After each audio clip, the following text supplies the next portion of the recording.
Olá, pessoal! Importante lembrar que, mesmo sem percebermos, usamos as estratégias de leitura. Quando pegamos uma carta, logo vemos que é uma carta pelo fato de como foi escrita, pela própria escritura dela. O mesmo acontece quando estamos tendo a condição de ler uma bula de remédio, uma lista de compras, uma lista telefônica. Nesta aula de hoje, falaremos sobre os grupos nominais, as conjunções e os verbos, importantíssimos para nos auxiliar nesse processo de compreensão textual. As atividades dessa unidade vão fazer com que você preste atenção aos textos e descubra como essas estratégias são importantes na leitura dos textos em inglês. Você vai perceber que achar os grupos nominais, conjunções e verbos no texto vai facilitar sua leitura e seu entendimento do texto. Are ready? Let's go! Sabemos que uma palavra não pode ser considerada uma unidade independente. Ou seja, ela é encontrada agrupada com outras palavras, formando então grupos complexos que se organizam de maneira distinta e identificável. O estudo dos grupos nominais em textos de língua inglesa visa auxiliar a compreensão de alguns casos, a tradução principalmente de termos e frases. Num grupo nominal, encontramos a head word, que é o nosso chamado núcleo, né? A palavra principal, e os modifiers, que são os modificadores, ou seja, as palavras suportes, que estão ali no entorno do substantivo. Veja o exemplo. Acompanhem comigo esta ideia. Olha lá. My yellow house fell in. Olha aí no slide. O núcleo é representado pelo substantivo house. E os modificadores são representados por my e por yellow. Eles podem ser artigos, numerais, pronomes, advérbios, adjetivos e substantivos também. Em inglês, a leitura de um grupo nominal é sempre feita da direita para a esquerda, bem diferente do português, sendo que a última palavra é sempre o núcleo, é aquele substantivo base, né? Ou seja, a última palavra que vai sofrer a modificação. As palavras que vêm antes do substantivo são os modificadores e funcionam como adjetivos. Portanto, o que devemos lembrar quando nos deparamos com grupos nominais em inglês nos textos que lemos? Vamos a eles. Primeiro, precisamos delimitar onde começa e onde termina aquele grupo nominal, dentro daquela frase. Deixar os verbos para fora do grupo nominal é uma dica importantíssima. Segunda dica, precisamos ler de trás para frente os grupos nominais, pois os núcleos geralmente aparecem na última posição do grupo nominal. Então, portanto, leia de trás para frente. Precisamos também lembrar que a tradução de uma língua para outra nunca é feita com o mesmo número de palavras ou com a mesma posição das palavras. Elas modificam, principalmente de português para o inglês, de inglês para o português. Vejamos aí os exemplos. Olha aí, Julia likes chocolate milk. Aqui eu quero dizer que ela gosta de quê?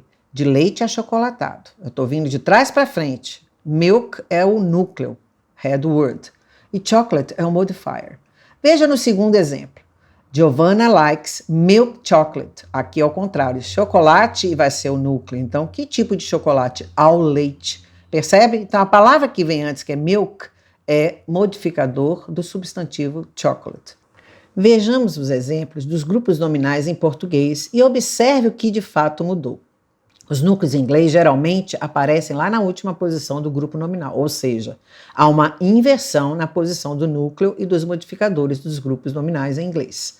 Essa é uma dica que todo leitor deve prestar atenção, guardar bem isso quando está lendo um texto.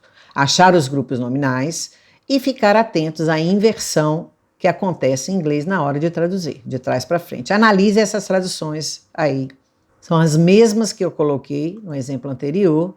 Agora está com tradução. Olha lá, características especiais, questões estratégicas, o jogo sem fim, uma grande cerveja, mala cachorrinho, um retorno difícil, o bolo inocente, vitória difícil.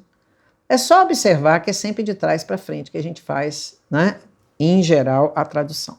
Dentre os marcadores do discurso, encontramos as conjunções, que funcionam como linkers, o próprio nome já diz, ligadores. Por quê?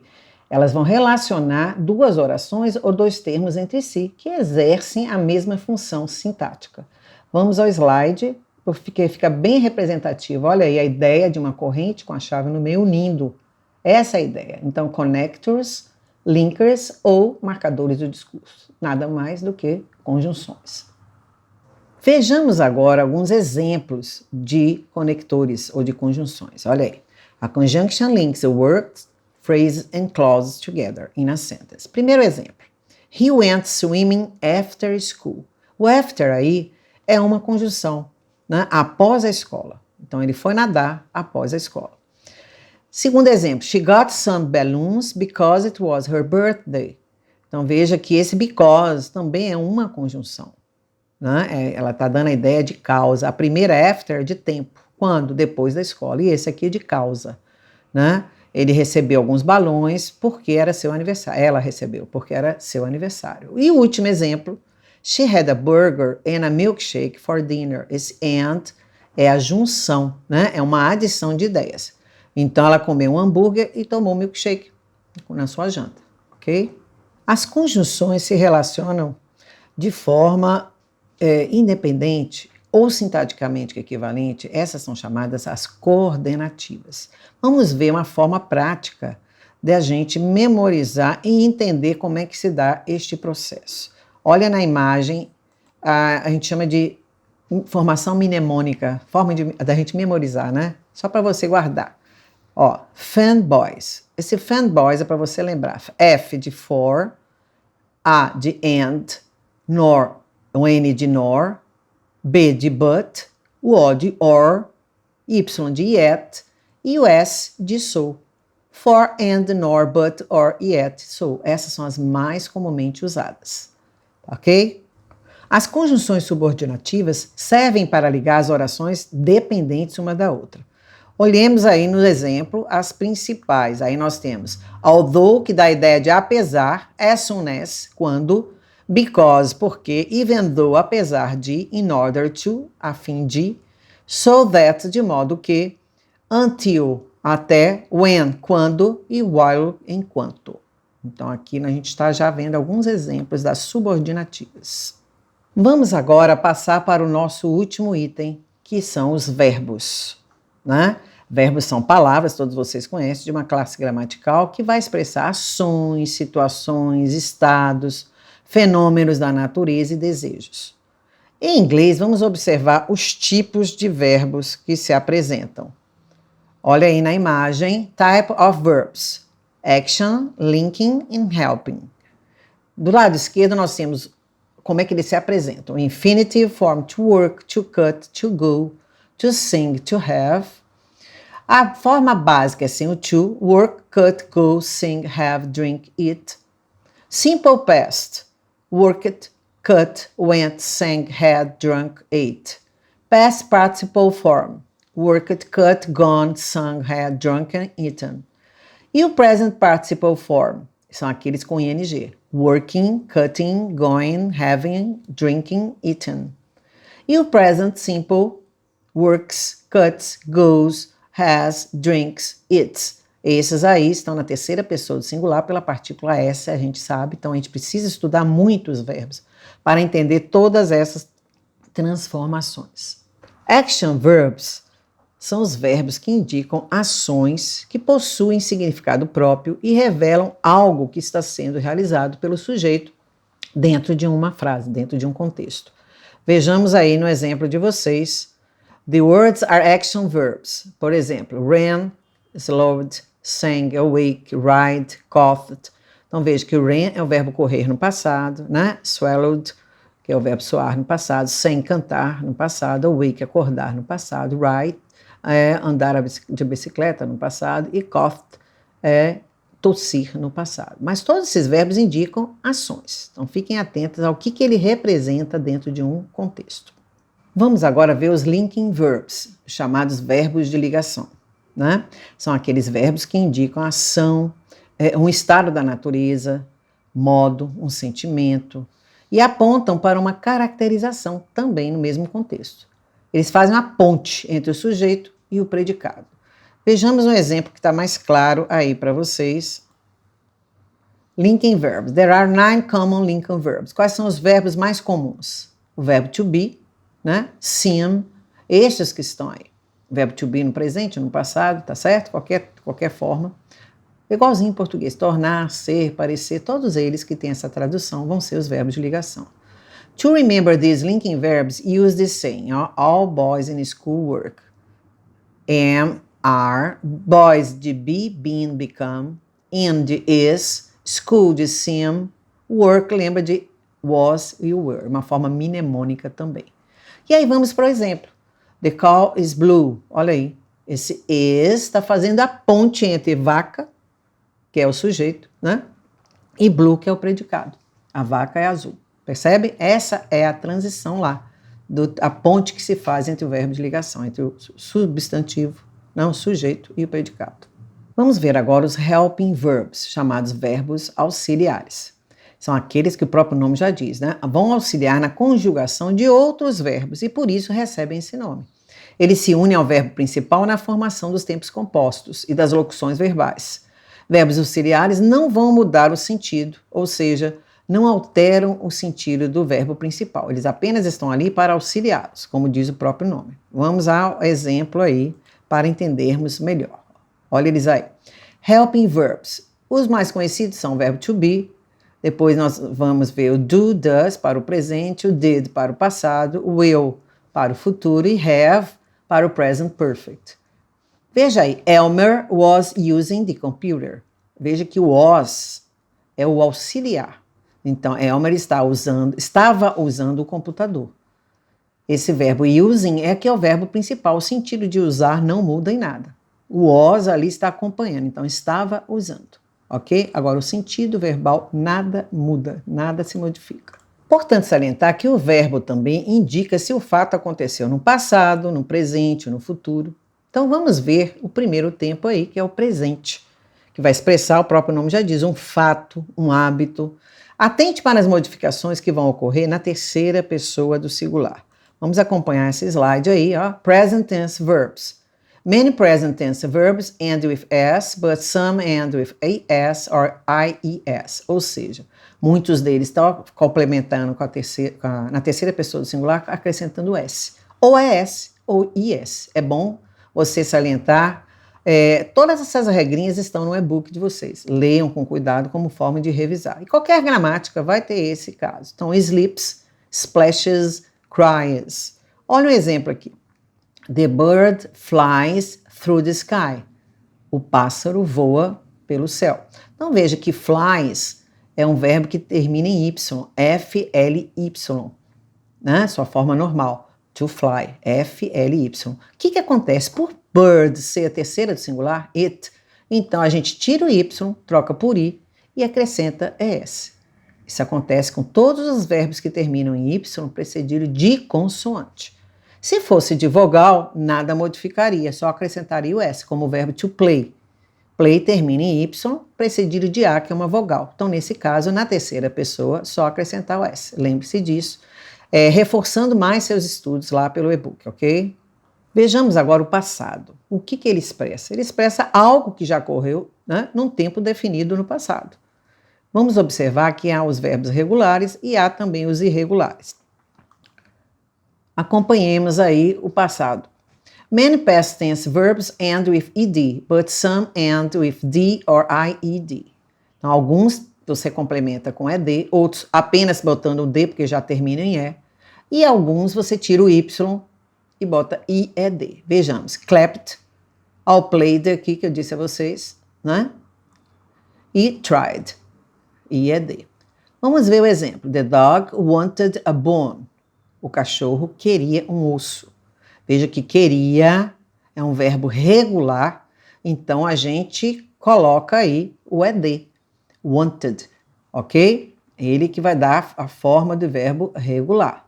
Como já dito a vocês, como é que a gente sabe a diferença dos regulares para os irregulares? Os regulares vão fazer seu passado em ed. Os irregulares são aqueles que não terminam em ed no passado. Mas como é memorizar? Tem que ser realmente, não tem outro jeito a não ser estudar muito, escrever e treinar. Então vejamos essa lista aí. Ó. Become, passado é became e o particípio passado, become. Begin, o passado é began e o particípio began. Bent, bent, bent. Break, broke, broken. Veja que esse verbo é super comum, né? O verbo quebrar. Drive, drove, driven. Fit, fit, fit.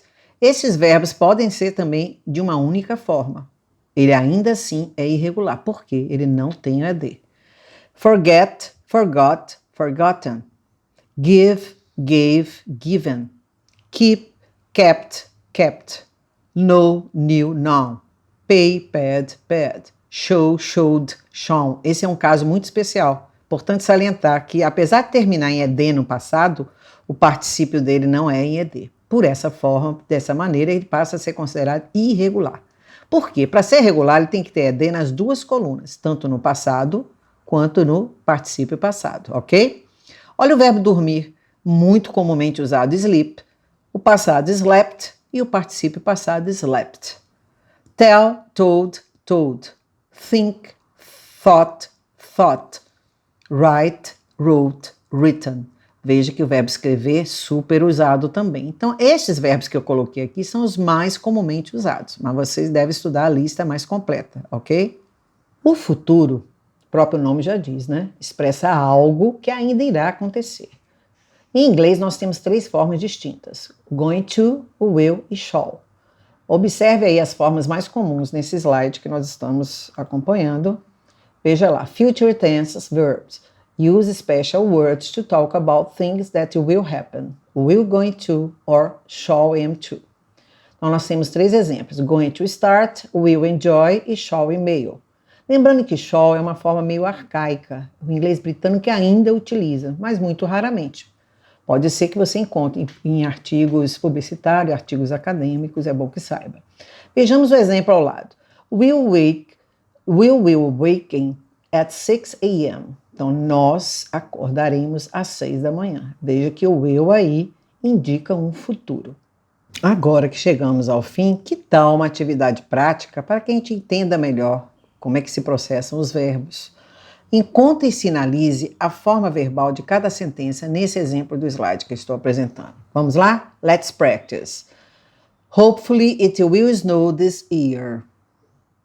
Percebe que aí o verbo é will snow. Eu já coloquei a resposta do lado aí para vocês, mas tentem não olhar. Number 2, the student asked his teacher a question. Aqui nós estamos vendo aí que o verbo é asked, está no passado. O de cima estava no futuro. Number 3, Jackson is very energetic.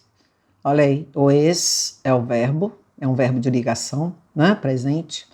Número 4, number 4, students in the class were really loud. Veja que aqui é verbo to be também, were, né? Então esse were é verbo to be no passado, é um verbo de ligação. I am confused about algebra. Então, eu estou confuso. Então o verbo to be aqui, am, é o verbo no presente.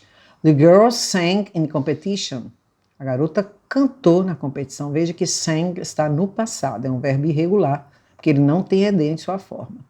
Always do your best. Sempre faça o seu melhor. Do aí está como verbo principal, é um imperativo, que nem coloquei aqui, mas sempre é uma ordem, é um comando. Então ele é fácil da gente perceber. Abra a janela, open the window. Fecha seu livro, close your book. Então não é difícil, muito simples. The earth revolves around the sun. Veja lá. A Terra gira ao redor do Sol. Então, revolves está no presente simples. Como a Terra aqui é it, ó, terceira pessoa, it, então ele vem com S, ok? Então, fiquem atentos a essas formas verbais. Se é presente, se é futuro, se é passado, o que ela está expressando, se é um verbo principal, se é auxiliar, ok? Então, vocês devem complementar esses estudos nas gramáticas diversas que nós indicamos, e também no próprio e-book de vocês tem muitas dicas interessantes. Bom, agora que já estamos totalmente finalizando nossos estudos, importante salientar que essas técnicas, todas que vocês viram aqui, reforçarão não apenas sua habilidade de leitura, mas também a capacidade de escrever, ouvir e falar esse idioma. Aprende-se também a pensar com maior clareza e agilidade, tornando-nos mais aptos a assimilar novos conhecimentos que a cada dia vão surgindo. E mais, como todo idioma, reflete a maneira de pensar do seu povo, a sua cultura, então podemos afirmar que, ao aprender um novo idioma, aprendemos particularidades que que vão refletir o modo particular de ver o mundo, expandindo nossos horizontes, expandindo nosso ponto de vista, nosso olhar para o outro. E para descobrir quais são esses benefícios e entender como usar estratégias de leitura em inglês para alcançar proficiência, continue a estudar, né, seu material do e-book e toda a referência bibliográfica que a gente indicou para vocês, ok? Busque sempre mais. Bom trabalho, abraços a todos.